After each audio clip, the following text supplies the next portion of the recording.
حضرت ابراہیم علیہ السلام آپ کی قوم بھی ایک عجیب قوم تھی۔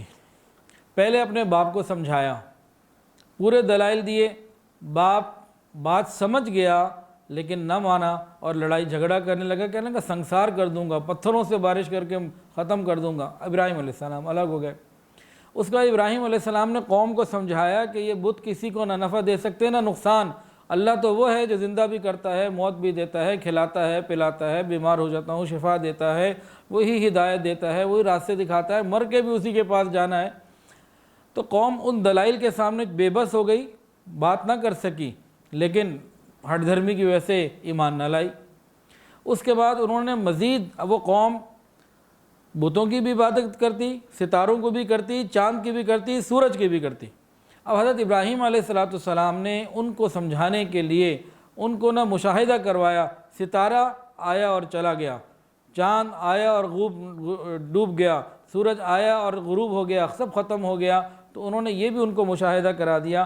قوم وہ ساری چیزیں دیکھ کر دلائل تو نہ دے سکی، خاموش ہو گئی، بات سمجھ لگ گئی ان کو کہ غلط ہم نہیں ہیں، ابراہیم علیہ السلام کی کسی بات کا ہمارے پاس صحیح جواب موجود نہیں، لیکن مانی پھر بھی نہ۔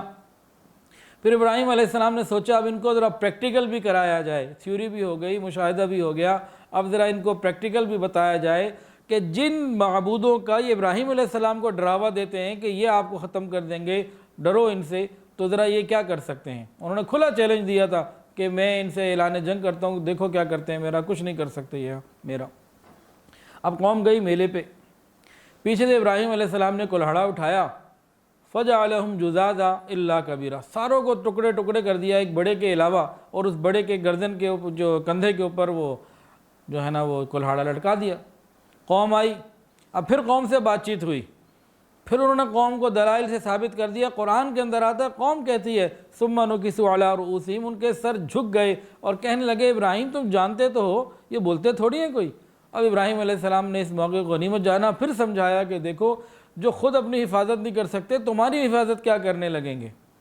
بہرحال قوم یہاں پھر خاموش ہو گئی، جواب تو نہ دے سکی، لیکن وہی بات ہے کہ جھوٹے کے بعد جب دلائل نہیں ہوتے نا، وہ لڑنے پر آمادہ ہو جاتا ہے۔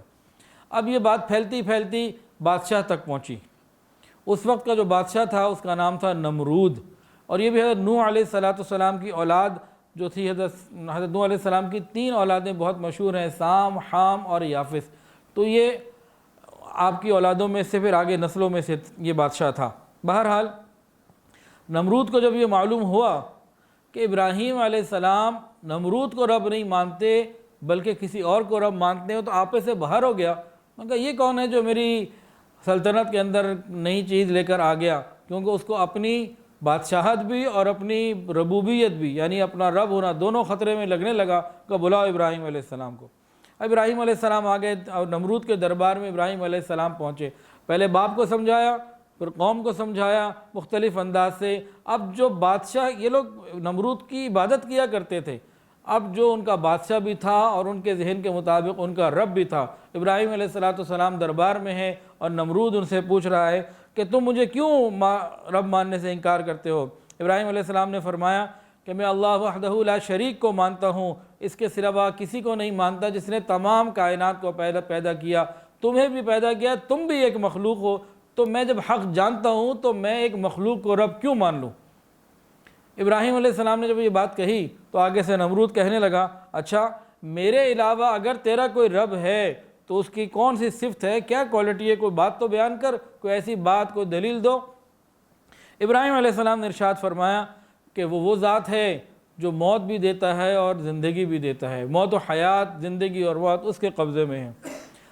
نمرود موٹی عقل والا تھا، کہنے لگا یہ تو میرے قبضے میں بھی ہے۔ اس نے 2 لوگوں کو بلایا، ایک وہ تھا جس کو سزائے موت کا فیصلہ جاری ہو چکا تھا، اس نے کہا بھئی اس کو آزاد کر دو، اور ایک بے گناہ آدمی تھا، اس کا کوئی قصور نہیں، کہا اس کو قتل کر دو، جلاد نے فوراً قتل کر دیا۔ تو نمرود کہنے لگا ابراہیم علیہ السلام کو دیکھو یہ کون سی بات ہوئی، یہ تو قدرت میرے پاس بھی ہے، جس کو چاہوں مار دوں، جس کو چاہوں چھوڑ دوں۔ ابراہیم علیہ السلام سمجھ گئے کہ یہ زیادہ عقل نہیں رکھتا یا لوگوں کے سامنے بن رہا ہے، یہ بات کو الجھانا چاہتا ہے، آگے کی طرف نہیں چل رہا، کہ موت و حیات تو کوئی اور چیز کا نام ہے، مجرم کو چھوڑ دینا، یہ زندگی دینا تو نہیں، بے گناہ کو مار دینا یہ موت تو خود نمرود کو بھی آنی ہے، اس سے پہلے جتنے بادشاہ آئے جن کے مرنے کے بعد یہ نمرود بادشاہ بنا ان کو بھی موت نے آ لیا، تو موت کو تو یہ سمجھا ہی نہیں۔ تو ابراہیم علیہ السلام نے بہت خوبصورت طریقے سے بات کو تبدیل کیا، محفل کے رخ کو تبدیل کیا، دوسرا پیرایا اختیار کیا۔ ابراہیم علیہ السلام نے فرمایا کہ میں اس ہستی کو اللہ کہتا ہوں جو سورج کو مشرق سے لاتا ہے اور مغرب میں جا کے غروب کر دیتا ہے، اگر تو بھی خدائی کا دعویٰ کرتا ہے تو مغرب سے ذرا نکال کے دکھا۔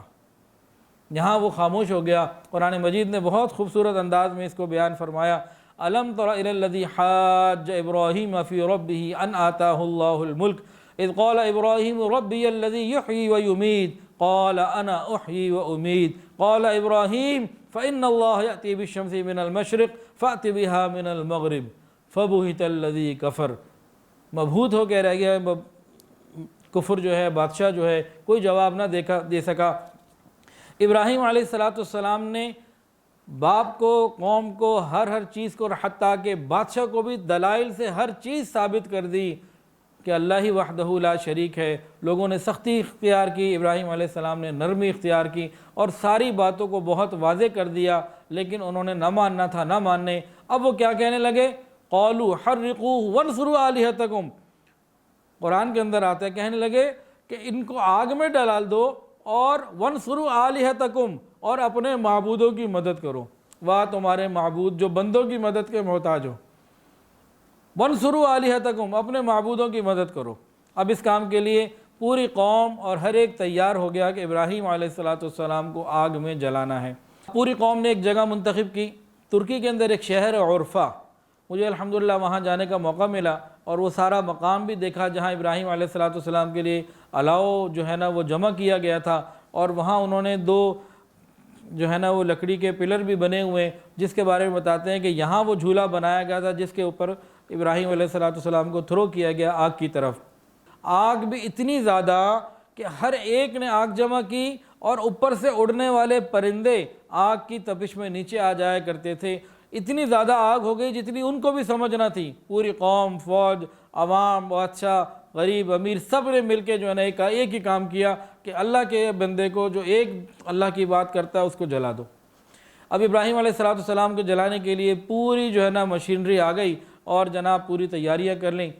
اب آگ اتنی زیادہ کہ ڈالنا مشکل، کہ قریب جا نہیں سکتے۔ اب ابراہیم علیہ السلام کو کہا جائے آپ خود چلے جائیں تو بھئی وہ کیسے جائیں؟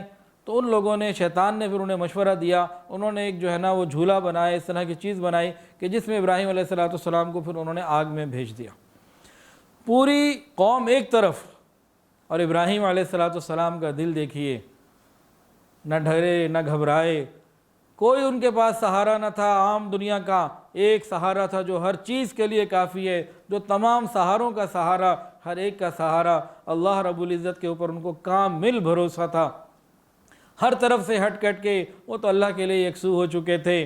قوم نے جب فیصلہ کیا اور ان کو پھینکنے لگے، آگ کی طرف ڈالنے لگے، ادھر آسمانوں کے اوپر بھی کھلبلی مچی ہوئی تھی، جبرائیل بھی پریشان، آسمانوں کے آسمان کے فرشتے بھی پریشان، آج یہ زمین پر کیا ہو رہا ہے؟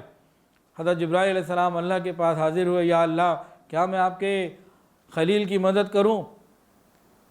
حضرت جبرائیل علیہ السلام نے پوچھا، یا اللہ کیا میں آپ کے خلیل کی مدد کروں؟ اصل کے اندر حضرت جبرائیل علیہ السلام کی ڈیوٹی ہے انبیاء کی اور مومنین کی مدد کرنا، تو وہ جا کے پوچھا انہوں نے۔ اللہ پاک نے فرمایا کہ ہاں اگر مدد لیتے ہیں تو جاؤ۔ وہ آ گئے۔